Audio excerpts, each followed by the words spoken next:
The Whispering Doll. Part 1. The House on Willow Street. Saturday afternoons are usually boring in their small town, especially when it rained. The streets are nearly empty, the shops are closed early, and most kids stayed home playing video games or scrolling through their phones. But Mia, Evan, and Zoe had decided to go for a walk. They were best friends since kindergarten, and somehow whenever they were together, ordinary days always turned into little adventures. The three of them were walking down Willow Street when Evan suddenly stopped and pointed. "Look," he whispered dramatically. At the very end of the street stood the Hawthorne house. Even in daylight, it looked like a sketch from a horror story. Its roof sagged like tired shoulders, the wooden porch leaned to one side, and ivy crawled up the walls as though trying to strangle the place. Everyone in town knew it, though nobody had lived there for more than 50 years. Mia frowned. "Why do you always bring us here? You know I hate that house."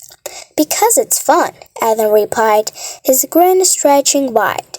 He loved challenges, especially ones that made his friends nervous.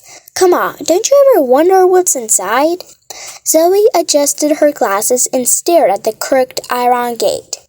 "I wonder, sure, but I also wonder why people say the lights turn on in the attic at night when there's no electricity hooked up anymore, or why the mailman swears he hears laughter near the windows." Mia hugged her jacket tighter against the drizzle. "I think we should just keep walking." Before Evan could tease her, a loud bang broke through the rain.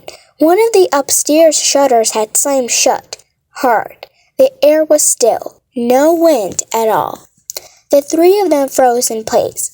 "Tell me that was normal," Mia whispered. Evan's grin faltered, but only for a second. "Well, now we really have to check. 5 minutes, that's all. I promise." Mia shook her head furiously. "No way." But Evan had already pushed the gate open.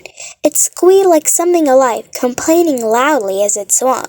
Zoe sighed, muttered something about terrible life choices, and followed. Mia groaned, then ran after them before they could disappear without her. The path was cracked with weeds, and their sneakers squished against the wet stones. The front door loomed tall and swollen from years of rain. To their surprise, it wasn't locked. Evan pushed, and it groaned open with a sound like a long, tired sigh.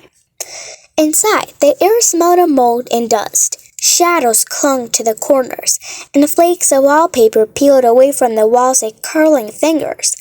Every step made the floor complain with squeaks and moans. Mia whispered, "We're going to regret this." Zoe lifted her flashlight app on her phone, a thin beam cutting through the gloom. They just look around and go, no screaming, no running. But the moment she said it, all three of them heard it.